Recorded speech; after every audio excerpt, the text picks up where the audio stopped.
Hello everyone, welcome back to HJ classes. आज हम शुरू करने जा रहे हैं एग्रीगेट डिमांड।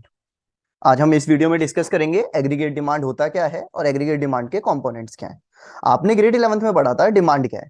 डिमांड मतलब किसी चीज की हमारी डिजायर और हम उसको खरीदने की हमारे पास हमारी एक सिंपल वर्ड में औकात भी है, हम परचेजिंग पावर भी है, हम उसे खरीद भी सकते हैं। तो वो हमारी क्या होती थी, डिमांड। ये थोड़ा सा अलग है। यहाँ पे हमें डिमांड नहीं, एग्रीगेट डिमांड पढ़ना है। एग्रीगेट मतलब होता है टोटल। एग्रीगेट डिमांड को फिर हम क्या कह सकते हैं, टोटल डिमांड। टोटल डिमांड बोले तो जो एक पूरी इकोनॉमी होती है, हमारी जो पूरी इकोनॉमी है, उस इकोनॉमी में जितने भी सेक्टर्स हैं, मतलब जितने भी लोग हैं, जितने भी डिमांड करने वाले सेक्टर हैं, उनकी जितनी डिमांड का सम टोटल एक ईयर का, जैसे 1 अप्रैल से लेके 31 मार्च तक जितने भी लोग सामान खरीदना चाह रहे हैं। देखो, डिमांड में हमने हमेशा प्लानिंग की बात की है, ठीक है, एक्चुअल नहीं, जितना हम सोच रहे हैं, तो जितना हम प्लान कर रहे हैं, तो उसको हम क्या कहते हैं, एग्रीगेट डिमांड।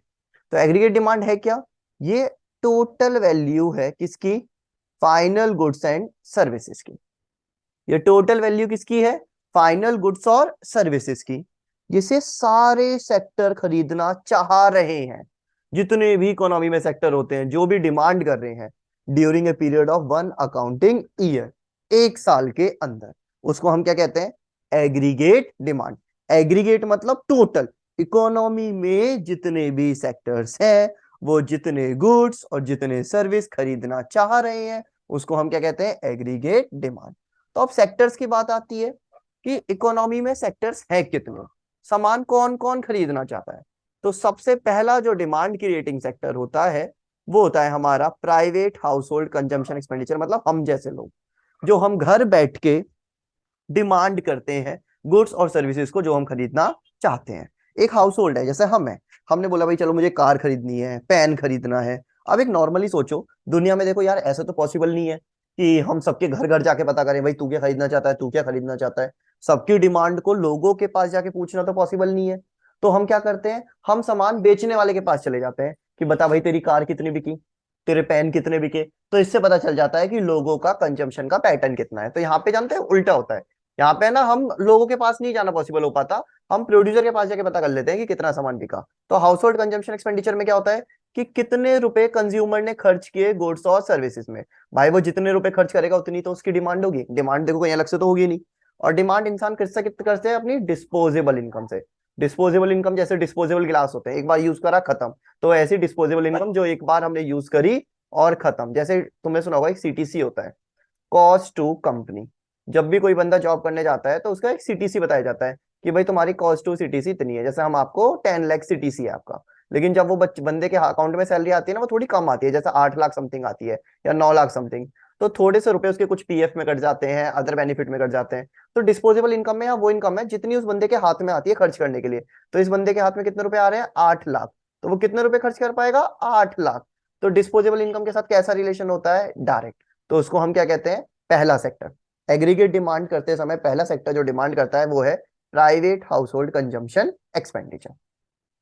अब एक बात बताओ, मैं एक टीचर, तो मुझे पढ़ाने के लिए मार्कर की नीड होती है। तो मार्कर की डिमांड मैं कर रहा हूँ, एक टीचर मार्कर की डिमांड कर रहा है, ठीक है, मार्कर की, ठीक है। तो मार्कर हो गया, बोर्ड हो गया, या मैं क्या कर रहा हूँ, एक मैंने क्या ले रखा है, एक बोर्ड ले रखे हैं। तो वो मेरा क्या है, इन्वेस्टमेंट एक्सपेंडिचर।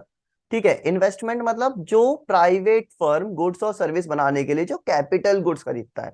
अब तुम तो नहीं खरीदोगे ना कैपिटल गुड्स, कैपिटल गुड्स कौन खरीदेंगे, हम खरीदेंगे, मतलब जो सर्विस प्रोवाइड करता है। तो प्राइवेट फर्म किस पे रुपए लगाती है, मशीनों पे रुपए लगाती है, बिल्डिंग्स पे रुपए लगाती है, इक्विपमेंट लेती है। तो वो उसके क्या कहलाते हैं, इन्वेस्टमेंट एक्सपेंडिचर। ठीक है। अगला है गवर्नमेंट एक्सपेंडिचर। हाउस होल्ड में हमने बात करी जो हम लोग खरीदना चाह रहे हैं, इन्वेस्टमेंट में हमने बात करी जो प्राइवेट फर्म खरीदना चाह रही है। गवर्नमेंट में किसकी हम बात करें, गवर्नमेंट में हम बात करते हैं जो सरकार रुपए लगाना चाह रही है। आपको पता है इंडिया एक मिक्स इकोनॉमी है, तो हमारे यहाँ गवर्नमेंट भी रुपए लगाते हैं। गवर्नमेंट किस पे रुपए लगाती है, कैपिटल गुड्स पे और कंज्यूमर गुड्स पे। कैपिटल गुड्स का मतलब होता है जो रुपए उसने लगाए हाईवे बनाने में, रोड्स बनाने में, पावर प्लांट लगाने में। और कंज्यूमर गुड्स कौन से हो गए, लॉ एंड ऑर्डर, पुलिस पे रुपए, भाई पुलिस को हम तो सैलरी नहीं देते। एजुकेशन, जो गवर्नमेंट स्कूल कॉलेज होते हैं, जो गवर्नमेंट हॉस्पिटल होते हैं, इन सब में रुपए जो लगाए जाते हैं उसको क्या कहते हैं, गवर्नमेंट एक्सपेंडिचर। जो सरकार खर्च कर रही है। और लास्ट होता है नेट एक्सपोर्ट, जब हम एक्सपोर्ट और इंपोर्ट, सबको पता है एक्सपोर्ट मतलब अपना सामान बाहर भेजना, इंपोर्ट मतलब बाहर से सामान अपने देश में लाना, जो इन दोनों का डिफरेंस होता है उसको क्या कहते हैं, नेट एक्सपोर्ट।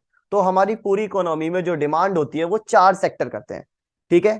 पहला कौन सा हो गया, see that is consumption house hold. दूसरा हो गया आई दैट इज इन्वेस्टमेंट। जी बोले तो गवर्नमेंट, एक्स माई एम एम बोले तो नेट एक्सपोर्ट। एक्स बोलते हैं एक्सपोर्ट को और एम बोलते हैं इम्पोर्ट को। तो 4 सेक्टर होते हैं। अब हमारे सिलेबस में बस चारों का हमें मीनिंग पढ़ना है। ये क्वेश्चन आप प्रीवियस ईयर में देखो हर साल आया हुआ है, एग्रीगेट डिमांड के क्या कंपोनेंट है। स्टेट बोलता है तो हमें सिर्फ नाम लिखने होते हैं, एक्सप्लेन करने में हमें पूरा बताना होता है। अब एडी के टोटल कितने कंपोनेंट होते हैं बेटा, 4 कंपोनेंट, लेकिन हमारे सिलेबस में सिर्फ हमें अब 2 पढ़ने हैं। पूरा जो सिलेबस अब हम आगे का चैप्टर पढ़ते हैं केवल 2, A D is equal to C plus I, ठीक है। चलो अब हम आगे बढ़ते हैं हमारे शेड्यूल एंड कर्व पे। आप शेड्यूल देखो, वाई इनकम को हम वाई कहते हैं, हमने माना इकोनॉमी में जीरो इनकम, इनकम हमारी 100 के बढ़ती जा रही है, डेल्टा वाई कितना है हमारा 100, इनकम हमने अपने बोली है कि 100 से बढ़ती जा रही है। अब आता है हमारा कंजम्पशन। देखिए बेटा कंजम्पशन के लिए मैंने एजम्पशन ली, हमारा जो कंजम्पशन होता है ये होता है सी बार प्लस बी वाई। एक इंसान अपने जीवन में 2 तरह का कंजम्पशन करता है, एक सी बार होता है ऑटोनॉमस कंजम्पशन, ऑटोनॉमस मतलब हम जिंदा रहने के लिए जो करते हैं। एक होता है बी वाई, ये होता है हमारा इंड्यूस्ड कंजम्पशन। मैं आगे की वीडियो में इनको डिस्कस करूंगा, बी होता है एमपीसी, एमपीसी क्या है, सी बार क्या है वाई, इनके बारे में मैं इन डेप्थ अलग से वीडियो बनाऊंगा जो आपकी नेक्स्ट वीडियो आने वाली है, ठीक है। तो सी होता है क्या है, इंसान एक जिंदा रहने के लिए, हमने माना इंसान कुछ भी नहीं कमा रहा, जीरो कमा रहा है, फिर भी वो 40 रुपए खर्च कर रहा है, दैट इज ऑटोनॉमस कंजम्पशन। अब इकोनॉमी में धीरे धीरे इनकम बढ़ती जा रही है तो कंजम्पशन भी बढ़ता जा रहा है। मैंने माना हमारा जो लोगों का कंजम्पशन पैटर्न है वो 80%, मतलब जैसे किसी की इनकम बढ़ेगी वो 80% अपना इंक्रीज कर देंगे। तो 100 से इनकम बढ़ी तो 80, तो कितना कितना बढ़ता चला गया, 80 बढ़ता चला गया। ये जो 80 बढ़ रहा है ना बेटा, इसको 80% को हम 0.80, इसको एमपीसी कहते हैं, जो हम नेक्स्ट वीडियो में डिस्कस करेंगे एमपीसी क्या होता है। तो अभी तो बस इतना समझो कि हमारी इनकम जैसे बढ़ी तो हमारा कंजम्पशन भी बढ़ता चला गया। आई होती है हमारी इन्वेस्टमेंट, प्राइवेट फर्म। तो इनकम बढ़े घटे प्राइवेट फर्म को कोई मतलब नहीं, प्राइवेट फर्म हमेशा अपनी कांस्टेंट रखती है। कांस्टेंट रखने का मतलब होती है कि वो हमेशा उसे फिक्स है कि उसे इतने रुपए क्या लगाने हैं देश के अंदर इन एम्प्लॉयड करने हैं। तो हमने माना कि वो कितने रुपए खर्च कर रही है, 40, ठीक है। तो अरे थोड़ी सी कैलकुलेशन मिस्टेक हो गई, मैं इसको चेंज करता हूँ, रुको, वेट, ये थोड़ा सा गलत हो गया है। सी एडी का फॉर्मूला होता है सी प्लस आई, 40 और 40 80, 120 और 40 160, 200 और 240 that is 240, it's 320, it's 400, it's 480 और ये 560। ये हमारा आ गया एग्रीगेट डिमांड। वैसे तो एग्रीगेट डिमांड के 4 कंपोनेंट होते हैं, लेकिन हमें 4 नहीं पढ़ने, हमें सिर्फ कितने पढ़ने हैं, 2 कंपोनेंट सी प्लस आई। अब हम डायग्राम की बात करें एडी की, तो देखिए आई मैंने क्या बनाया, कांस्टेंट। कांस्टेंट बनाने का मतलब क्या है भाई, ये पैरेलल है एक्स एक्सिस के। पैरेलल क्यों है, क्योंकि हमने ये 40-40 था। सी हमारा अपवर्ड गया क्योंकि इनकम बढ़ेगी कंजम्पशन बढ़ेगा, इनकम घटेगी कंजम्पशन घटेगा, तो ये हमारा सी है। और एडी क्या होता है, सी प्लस आई। ऑब्वियस सी बात है जब आई कांस्टेंट है सी है तो एडी हमारा अपवर्ड स्लोप होगा, लेकिन वो कभी भी ओरिजिन से शुरू नहीं होगा, क्योंकि जिंदा रहने के लिए कुछ ना कुछ कंजम्पशन चलता ही चलता है। लेकिन एडी कर्व और सी कर्व एक दूसरे के पैरेलल होते हैं। देखो इन दोनों के बीच का गैप है वो सेम गैप है।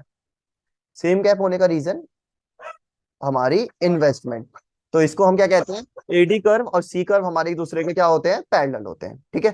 तो इस वीडियो में सिर्फ हमें इतना है कि एग्रीगेट डिमांड क्या होता है, कंजम्पशन क्या होती है। आज के लिए सिर्फ इतना ही, मिलते हैं हम नेक्स्ट वीडियो में, बाय बाय, टेक केयर।